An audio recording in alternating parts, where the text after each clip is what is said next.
Hello guys, it's Letty. I am back with it's not Friday when I'm posting this, but it's Saturday. My Friday was crazy guys, but I do have a video for you. A classic movie, like I said last week. And as you read in the title, it's Some Like It Hot. Now I'll put it here. Some Like It Hot is one of my top 10 movies. If you ask me, if anyone asks me what are your top 10 movies, this movie is definitely in the top 10. This movie came out in 1959 and it stars Jack Lemmon, Marilyn Monroe, Tony Curtis, Joe E. Brown. Yeah, okay. Some other people that are, very good. It's a good supporting cast too. Billy Wilder is the director. I'm a big fan of his movies. I will be bringing up more movies by Billy Wilder. Billy Wilder and Jack Lemmon have made a few movies together.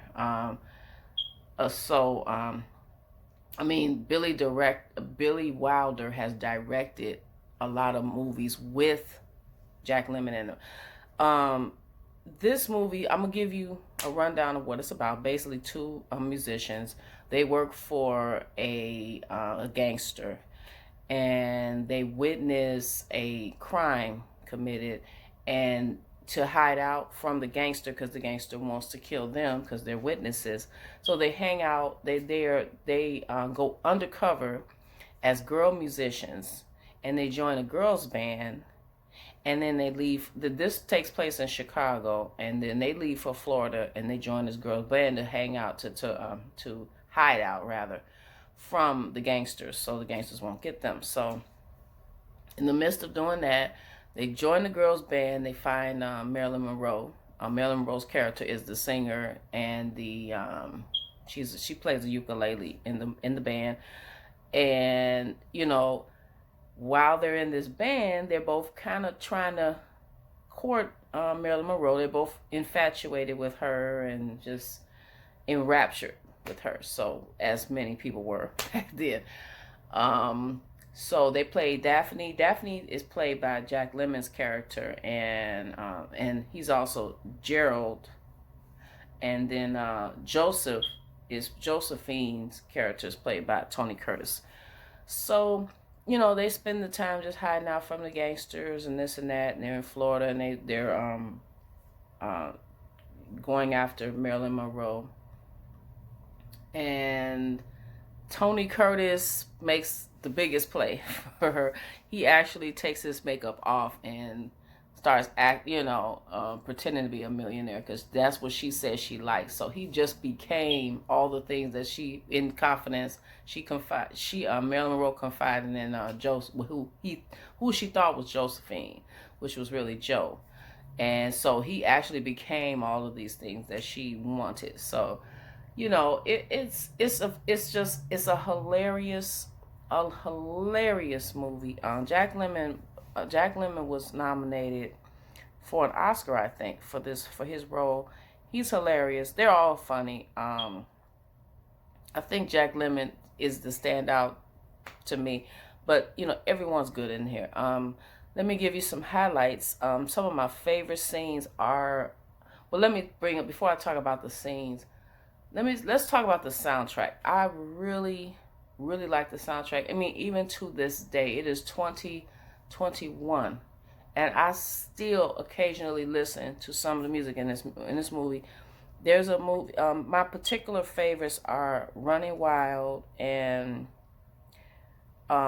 it's another one. It's one closer to the end that she's singing. I'm done with love. I'm through with love, or something. Those are my favorites.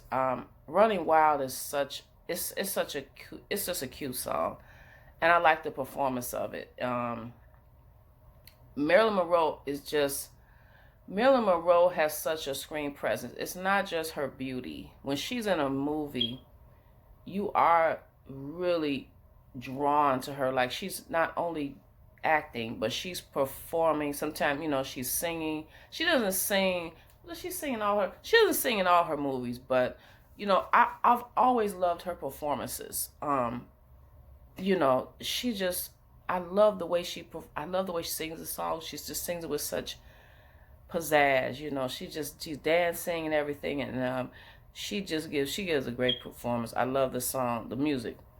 Um, my favorite scene in this movie that actually had me on the floor laughing hysterically, couldn't catch my breath, was the train scene with Jack Lemmon and Marilyn Monroe.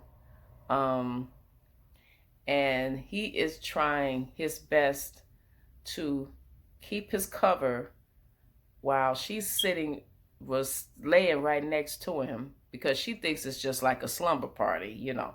She's in this nightie, she's in this nice sexy negligee, and she's laying right next to him, and he is just this hot-blooded man, and he just, you know, he's telling her, oh, this might be a surprise party, you know, and he's trying to hold it together. I imagine that's difficult, especially when the person's so attractive and they're right next to you, and it's just, the setting is just so romantic, you know. So for one split second we think, oh my God, he is gonna blow his cover. So the dialogue between them, Jack Lemmon, you know, this was the funniest scene in the movie. I'm telling you, you're gonna be on the floor.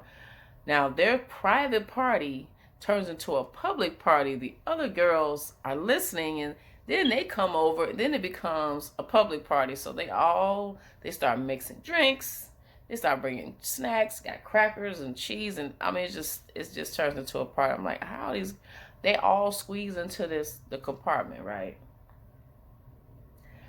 It is so funny. I love that scene. Sometimes I will rewatch that scene. Just, oh, it's hilarious. It really is. So that is definitely a highlight for me. Marilyn Monroe's her gowns are gorgeous. She has some very beautiful. Her wardrobe is beautiful, I think. Now there's one there's one dress that she's wearing that is really, it's so elaborate. It's toward the end. She's going on a date with Tony Curtis, Tony Curtis's character, because they're like playing several people. It's crazy. Tony Curtis is like playing 3 different people. So he's playing the rich millionaire, which he's not.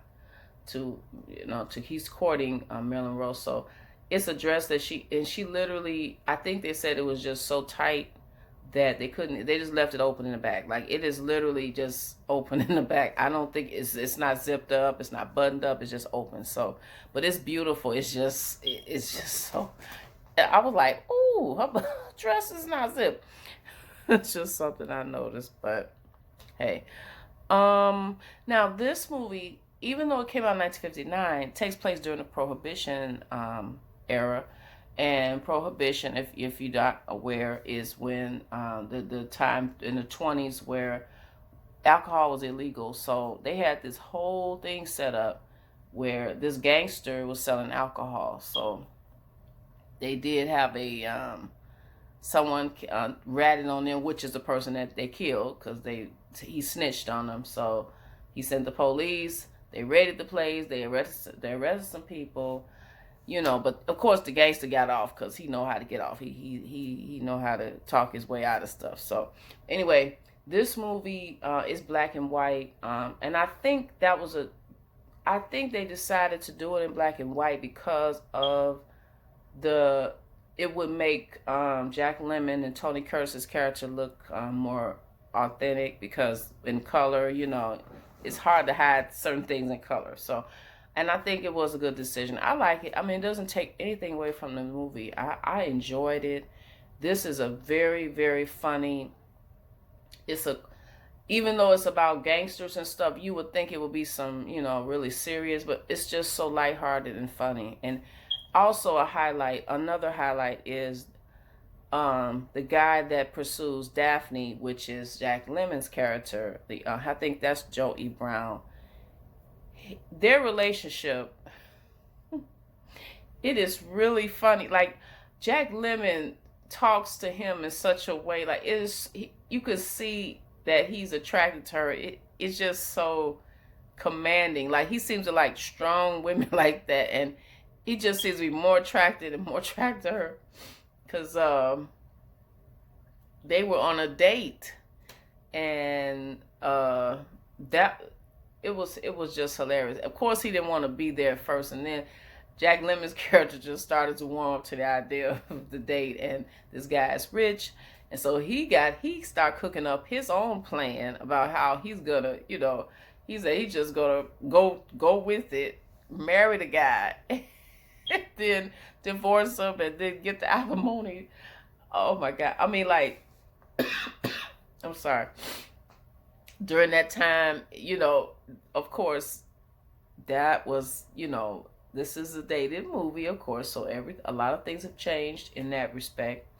So it's not that shocking to see, but back then that was shocking, men dressing up in, and talking about marrying another man, that wasn't the time that was more accepted. Like, now it's more, it's acceptable, but now, I mean, back then, of course, that was, so it's a little, it's definitely dated in that respect, but it's still a fun movie, and you will enjoy it. And I have this on physical.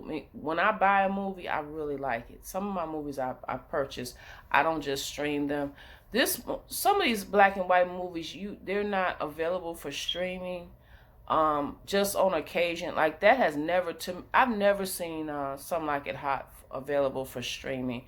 So I actually purchased it twice. I have 2 copies. I gave 1 copy to my coworkers. I said, you're gonna enjoy this. I bought actually 2 copies, and I still have 1, and I keep it still in this container, and it's safely packed away. But I have it here. And because this is one of my top 10 favorites. Are you going to enjoy it? That's all I have for you guys. And you check it out.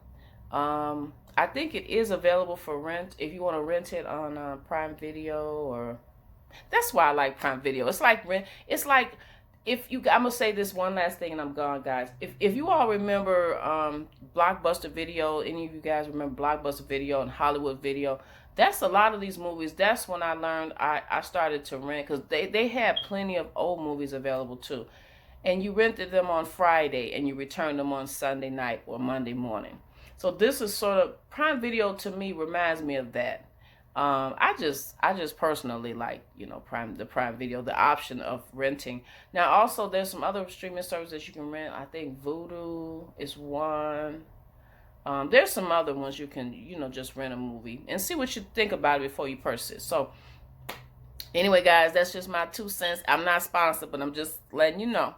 So anyway, if you want that experience of renting for the weekend, rent a movie, check it out. Hey, you don't have to return it. It's just not there anymore. So once your rentals, I think you rent it for 48 hours. So anyway, guys, like, comment, subscribe, and I want to thank you guys so much for watching, and take care. Have a good day. Bye-bye.